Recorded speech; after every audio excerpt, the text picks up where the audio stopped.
Well, I'm Lynn, I'm married to Clive, I have 4 grown-up children, but I still call them children, so 2 sons followed by 2 daughters, and the elder of my 2 daughters made me a grandmother 3 weeks ago, so that's very exciting. I'm organist at Stanford Abbots, St Andrews, and have been an organist probably all of my adult life in one church or another, so I'm from near where I play all over the place. Fantastic. And what do you do for a living?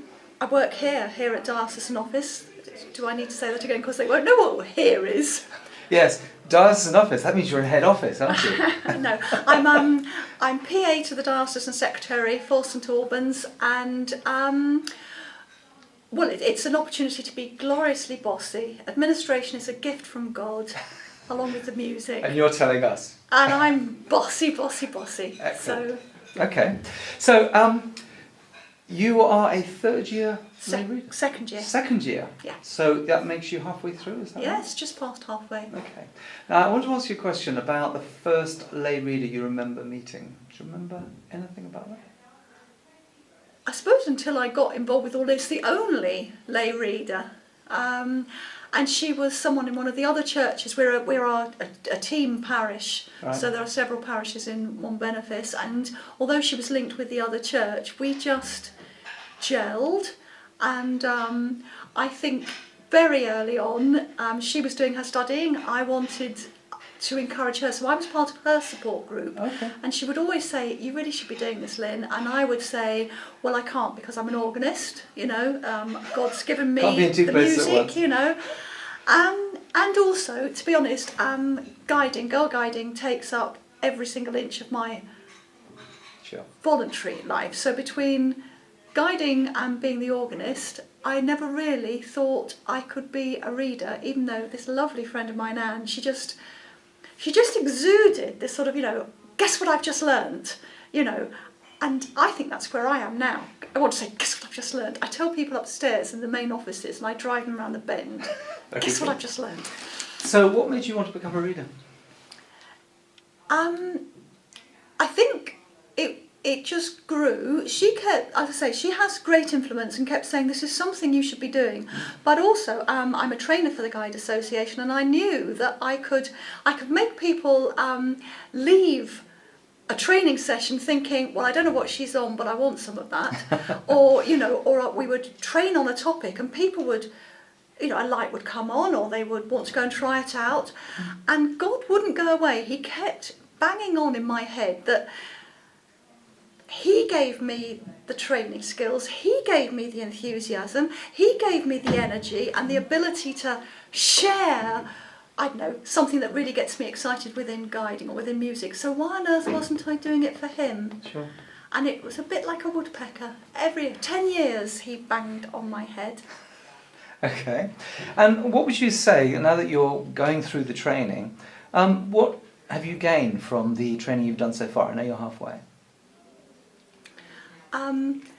In terms of knowledge, masses, because there are so many things that you sort of, you know, the edge bits of, and suddenly I'm understanding the underpinning. So things that I have accepted for years through faith of all sorts, I've suddenly begun to understand. Yeah. But personally, I would say I have found a spirituality that I didn't know I possessed.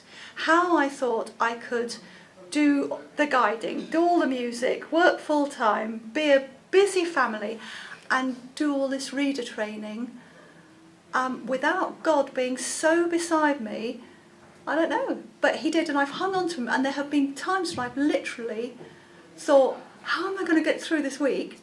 And then I get to the end of the week and I just know, I'm doing the right thing because He gets me there. Sure. And so there's been this inner peace that I've never had before. So the knowledge, but actually going deeper into God, good old living God's love, but it is, I have found a depth. Sure. Now, I've got a question here which is asking whether the training is making a difference to your understanding of the church and your ministry right now. Do you feel that, or is that more difficult? Well, one of the things they said at my interview was the fact that not just because of my guiding and the sort of the way I enjoy working with young people and actually seem to have that sort of style that the youngsters respond to. They always said, keep on with your ministry with children, you know, the messy church and all that lot. Sure. But I would now say I do things like messy church with a real underneath. It's an underpinning. I know I've used that word already. It's about getting those foundation stones now. So things that I sort of did by instinct, or you know, following what I thought was my initiative, actually now has been underpinned by all the sort of the knowledge and the awareness. And I think my ministry is already growing. Okay. Right. And I don't know. In diocesan offices you're working, you must have vicars and curates and all sorts of people, all sorts of elevated titles, roaring in and out of here all the time. What's different between what they do, as you see it, and what readers do? I suppose I'm quite fortunate because the readers come through as well, so I'm able to see all layers.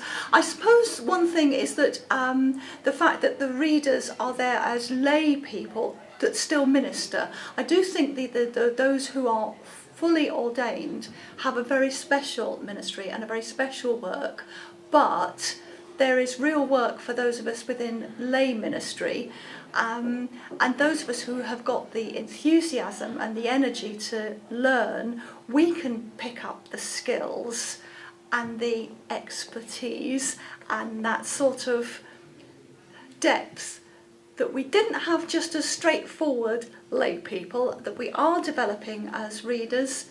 That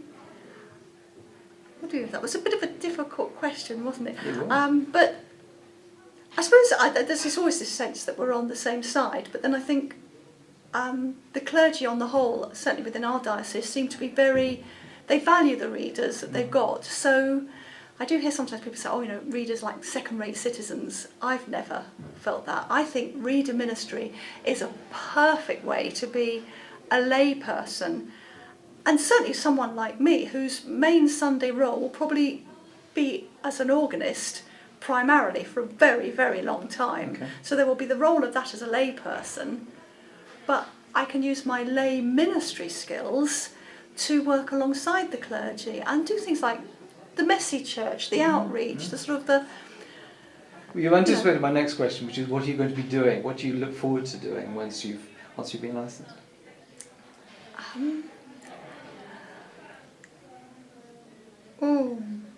I suppose I want to know that I have now got the authority inside me and from God and from my training and from the bishop, that actually it's recognised that I really, really have striven to learn and to grow and develop to a point where I can be trusted to go out there, and in the same way as I can teach girls to put a tent up blindfold because I know that skill, that actually now I am beginning to learn skills that God wants me to use in His name and be able to not sort of train, but you know, bring people onwards in God's name.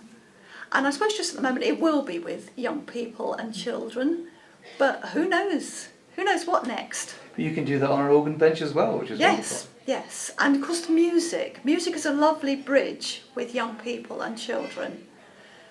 But that's not to say that I don't have a really good rapport with some of the older people in the congregation. They're allies and they're friends.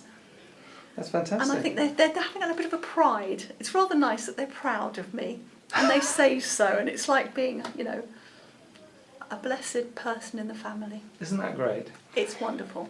I'm just going to take a couple of photos of you. So we've got photos as well as the film, and it'll just be better quality if I do it on this thing than on that one.